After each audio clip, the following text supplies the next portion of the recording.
और जयपुर की राजधानी आज दूदू को माना जा रहा है, क्योंकि दूदू विधायक बाबूलाल जी नागर आप जिस क्षेत्र में हैं, कहा जाता है कि आप मुख्यमंत्री के चहेते हैं, नज़दीकी हैं, और इस विकास कार्यों में आपने अपना पूरा बजट 9 करोड़ रुपए आज इस विधानसभा के कार्यों में झोंक दिया है। आपका एक उद्देश्य है कि विकास काम मैं करा लूँगा, अभी लोगों की जान बचाना मेरा काम है, लोगों की जान रहेगी तो ये काम होते रहेंगे। तो मैं ये पूछना चाहता हूँ कि आज ये कोविड सेंटर खुले हैं, इसमें जयपुर क्षेत्र में जो ग्रामीण क्षेत्रों के मरीज जाते थे तो वहाँ भार बहुत अधिक हो जाता था। अब ये थागी, बिचून और दूदू में जो कोविड सेंटर खुल रहे हैं, इसको लेकर अब आप क्या चाहते हैं कि इससे क्या योजनाओं का लाभ मिलेगा और जयपुर का भार कम होगा, इसके लिए आप? मुझे पिछले 1 महीने का जो अनुभव मिला है, राज्य सरकार के लाख प्रयास करने के बावजूद भी राज्य सरकार ने कोई कसर नहीं छोड़ी है। इसके बाद भी कोरोना महामारी के मरीज इतनी ज़्यादा संख्या में बढ़ गए कि सबको हॉस्पिटल में भर्ती कराना मुश्किल हो रहा था। ऑक्सीजन लेवल इतना डाउन हो गया, सबको ऑक्सीजन सिलेंडर देना मुश्किल हो रहा था। तो मैं समझता हूँ, और मैं राजनीति करने के लिए विधायक का चुनाव नहीं लड़ता। मैंने मेरा संकल्प, मेरा मकसद है राजनीति में रहने का। मैं सेवा की भावना से काम करने का प्रयास करता हूँ। इसलिए इस जनता की पीड़ा को देखते हुए, मुख्यमंत्री अशोक गहलोत जी की मंशा को समझते हुए, हमने दूदू विधानसभा क्षेत्र में 3 स्थानों पर कोविड सेंटर शुरू कर रहे हैं आज। ये इस कोरोना कोविड सेंटर की एक अलग खासियत है। ये सरकार के सहयोग से और भामाशाहों के सहयोग से, दोनों के संयुक्त सहयोग से इसका संचालन होगा। इन तीनों सेंटरों पर कोई भी मरीज अगर आएगा, उसका 1 रुपए का खर्चा नहीं लगने देंगे। उसको मेडिसिन जो सरकार दे रही है वो तो दे ही रही है।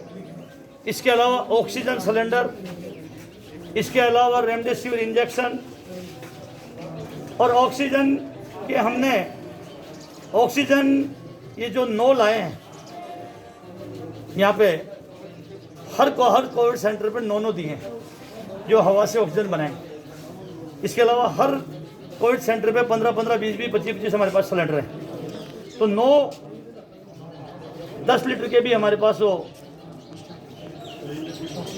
ऑक्सीजन कंसंट्रेटर है, उसमें 2 पेशेंट को एक साथ लगाया जा सकता है। कुछ 60 लीटर के हैं, 8 लीटर के भी हैं।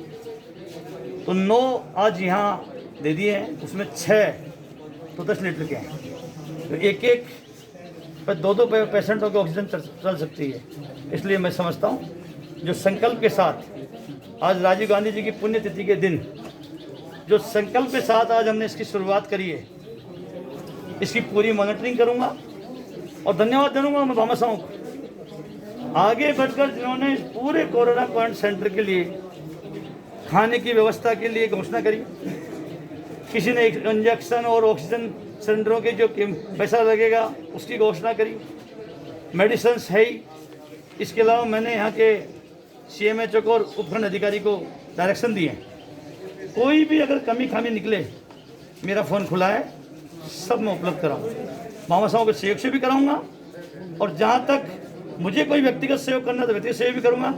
आज के दिन 1,51,000 मास्क राजीव गांधी जी की पुण्यतिथि पर जो भामाशाह आपदा राहत समन्वय समिति है, पिछले साल जब कोविड आया था, शुरुआत हुई थी पहली लहर, तब हमने यहाँ के भामाशाहों ने, जनता ने मिलकर एक समिति बनाई थी। उसके तत्वाधान से लक्ष्य रखा हमने 1,51,000 का। हमने एक प्रतीक के रूप में शुरुआत कर दी है। तीनों जगह आज शुरुआत करेंगे मास्क वितरण का भी, और आने वाले समय में जैसे ही सरकार मनरेगा योजना चलाएगी, मैंने पूरी तैयारी कर रखी है। पूरी विधानसभा में 60,000 70,000 लोगों को मैं मनरेगा पे लगाऊंगा। 30-30 लेबर्स, एक पंचायत में 40-50-50 60-60 काम सैंक्शन करने के मैंने डायरेक्शन दे दिए हैं। पूरी तैयारी कर रहे हैं। सबको मास्क देंगे, सैनिटाइज करेंगे, काम पे बिना मास्क किसी को एंटर नहीं करने देंगे, मास्क उपलब्ध कराएंगे। इसलिए मैं समझता हूँ इस कोरोना महामारी को जिस तरह भामाशाहों के सहयोग से, सरकार के सहयोग से और आम आदमी की भावना से इस लड़ाई को हम जीतेंगे और लोगों के प्राणों की रक्षा करेंगे।